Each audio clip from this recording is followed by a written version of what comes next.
I'm bringing bees back to the barn. I haven't kept bees here in a few years.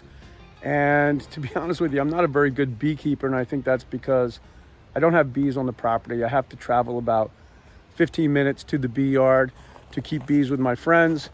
And so I'm going to grab one of those hives, bring it over here with the idea of really learning about what I'm doing and trying to become a better beekeeper. So the first thing is I need to make a platform to put the hive on.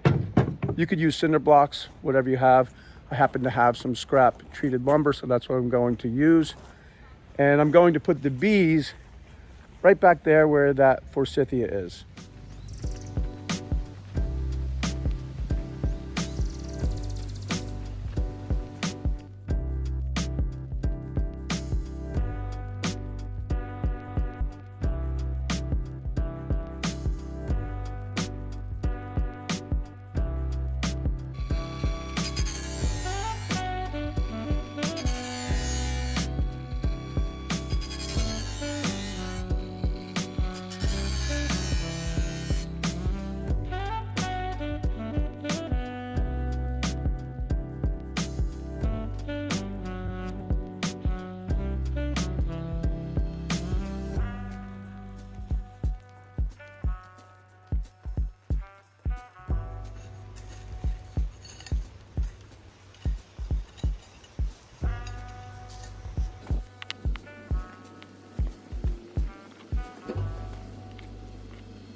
I'm over here at the farm. This is my friend Steve's house.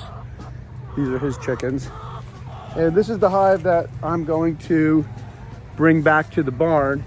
Right now there's a feeder in it, so I'm going to remove this feeder.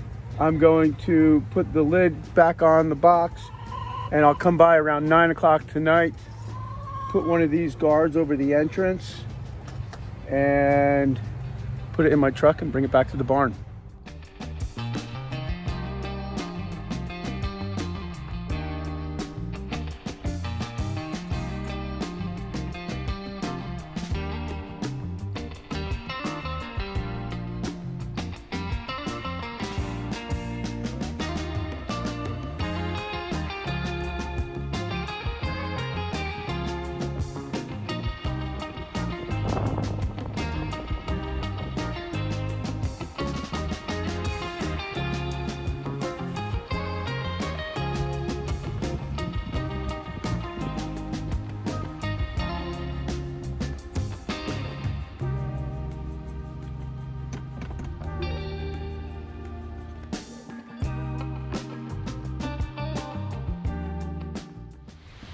Okay, well, it's pretty cold this afternoon, so we're not seeing a lot of activity. This is the third day that I've had the hive here at the barn. And the first day, I came out in the morning and the bees were just doing sort of larger and larger circles until they figured out where they were and realized that this is their new home. And by the afternoon, they were already coming back with pollen on their legs and kind of getting back to work. I did go ahead and add a second super to the top of the hive. This is a medium brood box. That was all that was available. Usually it's a deep brood box like this one up here, but I think that this will work, and eventually I'll I'll try to add a deep and get the bees all up in a larger box like this one. But anyway, right now the hive is here. This is a brood box filled with built out frames, and then up here we just have an empty box that has a feeder inside it filled with sugar water, and that's just to help get this new hive established. So I'm really excited to have the bees back at the barn, and a big thank you to my friend Andrew over at Honey and Whales. You should follow him on Instagram if you're into beekeeping. Very down-to-earth, straightforward approach to beekeeping, and it's really inspired me to get back in the game and really try to figure out what I'm doing, with the hope of becoming a more knowledgeable beekeeper that can hopefully, grow the hive, split the hive, and then have 2 hives, maybe get into raising queens, and overall just know more about what I'm talking about. So if you want to follow along and learn more about what I'm doing with the bees, follow me on Instagram. I don't do that much with YouTube and beekeeping, but I will be posting updates regularly on Instagram. So I guess that's it for now. It's really nice to have them back, and it's kind of relaxing just sitting out here by the hive and watching them go in and out.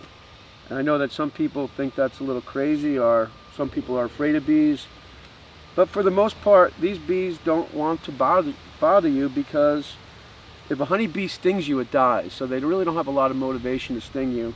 It's only when you kind of get into the hive and you're working on the hive and you accidentally crush a bee, then they may send out a pheromone to the other bees, letting the bees know that there's some danger around and to kind of put up a defense. But other than that, I'm sitting right here. You can see him. He's got, or she. All these workers are she. They're girls. Anyway, I guess that's it. Thanks for tuning in, and I'll see you next time.